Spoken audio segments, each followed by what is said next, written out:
Anne of Green Gables by L. M. Montgomery. Chapter 28. An Unfortunate Lily Maid. "Of course you must be Elaine, Anne," said Diana. "I could never have the courage to float down there." "Nor I," said Ruby Gillis with a shiver. "I don't mind floating down when there's 2 or 3 of us in the flat and we can sit up. It's fun then. But to lie down and pretend I was dead, I just couldn't. I'd die really of fright." "Of course it would be romantic," conceded Jane Andrews. "But I don't know I couldn't keep still. I'd be popping up every minute or so to see where I was and if I wasn't drifting too far out. And you know, Anne, that would spoil the effect." "But it's so ridiculous to have a red-headed Elaine," mourned Anne. "I'm not afraid to float down, and I'd love to be Elaine, but it's ridiculous just the same. Ruby ought to be Elaine because she is so fair and has such lovely, long golden hair. Elaine had all her bright hair streaming down, you know, and Elaine was the lily maid. Now, a red-headed person cannot be a lily maid." "Your complexion is just as fair as Ruby's," said Diana earnestly, "and your hair is ever so much darker than it used to be before you cut it." "Oh, do you really think so?" exclaimed Anne, flushing sensitively with delight. "I've sometimes thought it was myself, but I never dared ask anyone for fear she would tell me it wasn't." "Do you think it could be called auburn now, Diana?" "Yes, and I think it is real pretty," said Diana, looking admiringly at the short, silky curls that clustered over Anne's head and were held in place by a very jaunty black velvet ribbon and bow. They were standing on the bank of the pond, below Orchard Slope, where a little headland fringed with birches ran out from the bank. At its tip was a small wooden platform built out into the water for the convenience of fishermen and duck hunters. Ruby and Jane were spending the midsummer afternoon with Diana, and Anne had come over to play with them. Anne and Diana had spent most of their playtime that summer on and about the pond. Idlewild was a thing of the past, Mr. Bell having ruthlessly cut down the little circle of trees in his back pasture in the spring. Anne had sat among the stumps and wept, not without an eye to the romance of it. But she was speedily consoled, for, after all, as she and Diana said, big girls of 13, going on 14, were too old for such childish amusements as playhouses, and there were more fascinating sports to be found about the pond. It was splendid to fish for trout over the bridge, and the 2 girls learned to row themselves about in the little flat-bottomed dory Mr. Barry kept for duck shooting. It was Anne's idea that they dramatize Elaine. They had studied Tennyson's poem in school the preceding winter, the superintendent of education having prescribed it in the English course for the Prince Edward Island schools. They had analyzed and parsed it and torn it to pieces in general until it was a wonder there was any meaning at all left in it for them, but at least the fair lily maid and Lancelot and Guinevere and King Arthur had become very real people to them, and Anne was devoured by secret regret that she had not been born in Camelot. Those days, she said, were so much more romantic than the present. Anne's plan was hailed with enthusiasm. The girls had discovered that if the flat were pushed off from the landing place, it would drift down with the current, under the bridge, and finally strand itself on another headland lower down, which ran out at a curve in the pond. They had often gone down like this, and nothing could be more convenient for playing Elaine. "Well, I'll be Elaine," said Anne, yielding reluctantly, for although she would have been delighted to play the principal character, yet her artistic sense demanded fitness for it, and this, she felt, her limitations made impossible. "Ruby, you must be King Arthur, and Jane will be Guinevere, and Diana must be Lancelot. But first you must be the brothers and the father. We can't have that old dumb servitor because there isn't room for two in the flat when one is lying down. We must pall the barge all its length in blackest samite. That old black shawl of your mother's will be just the thing, Diana. That black shawl, having been procured, Anne spread it over the flat and then lay down on the bottom, with closed eyes and hands folded over her breast. "Oh, she does look really dead," whispered Ruby Gillis nervously, watching the still, white little face under the flickering shadows of the birches. "It makes me feel frightened, girls. Do you suppose it's really right to act like this? Mrs. Lynde says that all play acting is abominably wicked." "Ruby, you shouldn't talk about Mrs. Lynde," said Anne severely. "It spoils the effect, because this is hundreds of years before Mrs. Lynde was born. Jan, you arrange this. It's silly for Elaine to be talking when she's dead." Jane rose to the occasion. Cloth of gold for coverlet there was none, but an old piano scarf of yellow Japanese crepe was an excellent substitute. A white lily was not obtainable just then, but the effect of a tall blue iris placed in one of Anne's folded hands was all that could be desired. "Now she's all ready," said Jane. "We must kiss her quiet brows, and Diana, you say, 'Sister, farewell forever.' And Ruby, you say, 'Farewell, sweet sister,' both of you as sorrowfully as you possibly can. And for goodness sake, smile a little. You know Elaine lie as though she smiled. That's better. Now push the flat off." The flat was accordingly pushed off, scraping roughly over an old embedded stake in the process. Diana and Jane and Ruby only waited long enough to see if it caught in the current and headed for the bridge before scampering up through the woods, across the road, and down to the lower headland where, as Lancelot and Guinevere and the king, they were to be in readiness to receive the Lily Maid. For a few minutes, Anne, drifting slowly down, enjoyed the romance of her situation to the full.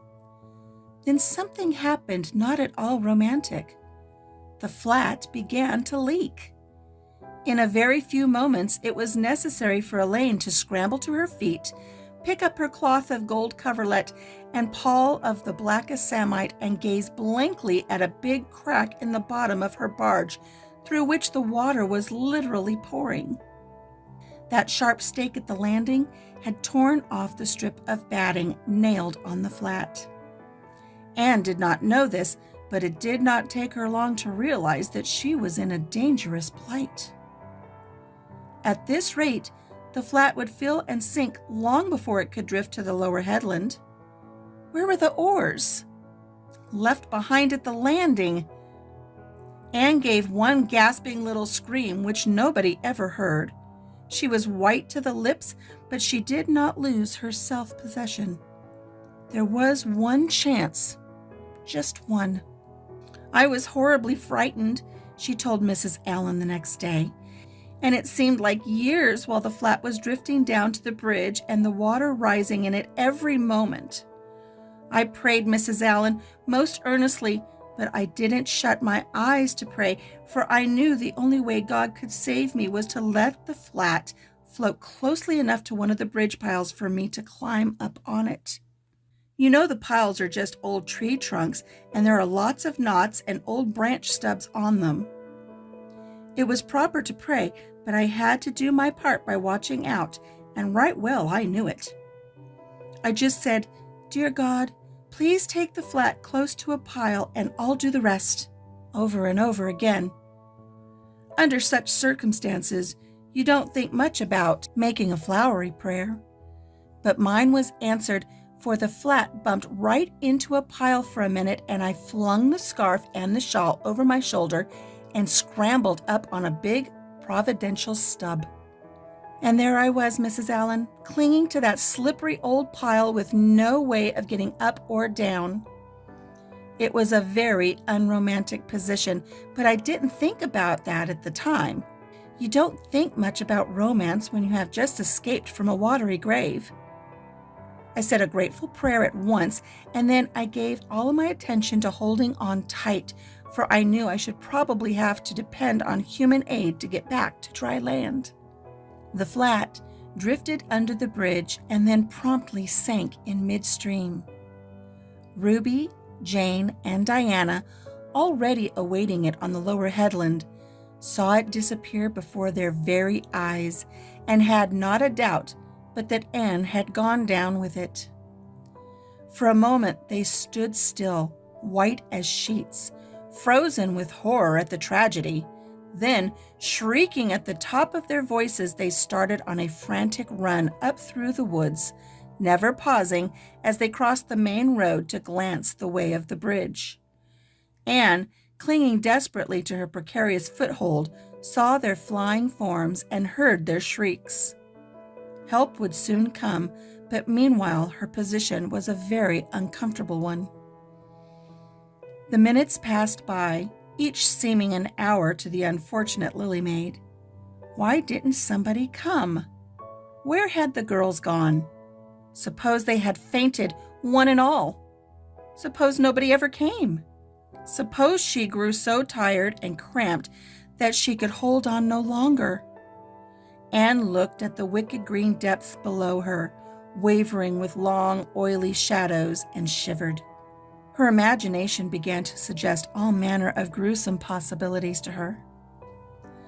Then, just as she thought she really could not endure the ache in her arms and wrists another moment, Gilbert Blythe came rowing under the bridge in Harmon Andrews' dory.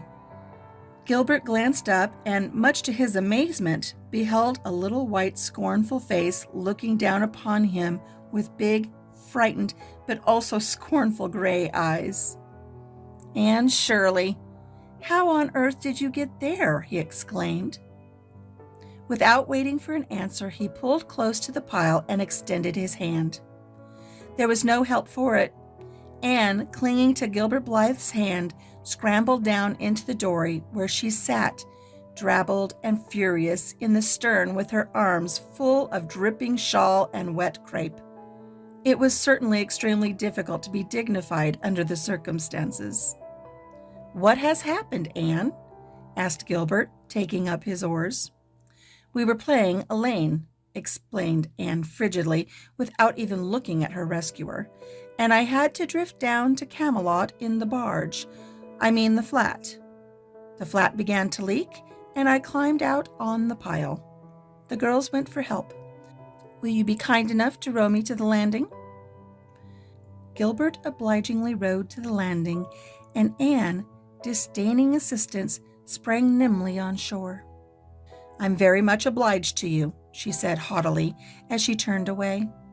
But Gilbert had also sprung from the boat and now laid a detaining hand on her arm. "Anne," he said hurriedly, "look here. Can't we be good friends? I'm awfully sorry I made fun of your hair that time. I didn't mean to vex you, and I only meant it for a joke. Besides, it's so long ago. I think your hair is awfully pretty now. Honest, I do. Let's be friends." For a moment, Anne hesitated. She had an odd, newly awakened consciousness, under all her outraged dignity, that the half-shy, half-eager expression in Gilbert's hazel eyes was something that was very good to see. Her heart gave a quick, queer little beat. But the bitterness of her old grievance promptly stiffened up her wavering determination. That scene of 2 years before flashed back into her recollection as vividly as if it had taken place yesterday. Gilbert had called her carrots and had brought about her disgrace before the whole school. Her resentment, which to other and older people might be as laughable as its cause, was in no whit allayed and softened by time, seemingly. She hated Gilbert Blythe. She would not forgive him. "No," she said coldly. "I shall never be friends with you, Gilbert Blythe, and I don't want to be." "All right. Gilbert sprang into his skiff with an angry color in his cheeks. "I'll never ask you to be friends again, Anne Shirley, and I don't care either." He pulled away with swift, defiant strokes, and Anne went up the steep, ferny little path under the maples. She held her head very high, but she was conscious of an odd feeling of regret. She almost wished she had answered Gilbert differently. Of course, he had insulted her terribly, but still. Altogether, Anne rather thought it would be a relief to sit down and have a good cry. She was really quite unstrung, for the reaction from her fright and cramped clinging was making itself felt. Halfway up the path, she met Jane and Diana rushing back to the pond in a state of narrowly removed from positive frenzy. They had found nobody at Orchard Slope, both Mr. and Mrs. Barry being away. Here Ruby Gillis had succumbed to hysterics and was left to recover from them as best she might, while Jane and Diana flew through the haunted wood and across the brook to Green Gables. There they had found nobody either, for Marilla had gone to Carmody and Matthew was making hay in the backfield. "Oh, Anne," gasped Diana, fairly falling on the farmer's neck and weeping with relief and delight. "Oh, Anne, we thought you were drowned, and we felt like murderers because we had made you be Elaine, and Ruby is in hysterics. Oh, Anne, how did you escape?" "I climbed up on one of the piles," explained Anne wearily, "and Gilbert Blythe came along in Mr. Andrew's dory and brought me to land." "Oh, Anne, how splendid of him! Why, it's so romantic," said Jane, finding breath enough for utterance at last. "Of course you'll speak to him after this." "Of course I won't," flashed Anne with a momentary return of her old spirit. "And I don't want ever to hear the word romantic again, Jane Andrews. I'm awfully sorry you were so frightened, girls. It is all my fault. I feel sure I was born under an unlucky star. Everything I do gets me or my dearest friends into a scrape. We've gone and lost your father's flat, Diana, and I have a presentiment that we'll not be allowed to row on the pond any more." Anne's presentiment proved more trustworthy than presentiments are apt to do. Great was the consternation in the Barry and Cuthbert households when the events of the afternoon became known. "Will you ever have any sense, Anne?" groaned Marilla. "Oh, yes, I think I will, Marilla," returned Anne optimistically. A good cry, indulged in the grateful solitude of the east gable, had soothed her nerves and restored her to her wonted cheerfulness. "I think my prospects of becoming sensible are brighter now than ever." "I don't see how," said Marilla. "Well," explained Anne, "I've learned a new and valuable lesson today. Ever since I came to Green Gables, I've been making mistakes, and each mistake has helped to cure me of some great shortcoming. The affair with the amethyst brooch cured me of meddling with things that didn't belong to me. The haunted wood mistake cured me of letting my imagination run away with me. The liniment cake mistake cured me of carelessness in cooking. Dyeing my hair cured me of vanity. I never think about my hair and nose now, at least very seldom. And today's mistake is going to cure me of being too romantic. I have come to the conclusion that it is no use trying to be romantic in Avonlea. It was probably easy enough in towered Camelot hundreds of years ago, but romance is not appreciated now. I feel quite sure that you will soon see a great improvement in me in this respect, Marilla." "I'm sure I hope so," said Marilla skeptically. But Matthew, who had been sitting mutely in his corner, laid a hand on Anne's shoulder when Marilla had gone out. "Don't give up all your romance, Anne," he whispered shyly. "A little of it is a good thing. Not too much, of course. But keep a little of it, Anne. Keep a little of it." That concludes Chapter 28. Join us next time for Chapter 29, An Epic in Anne's Life.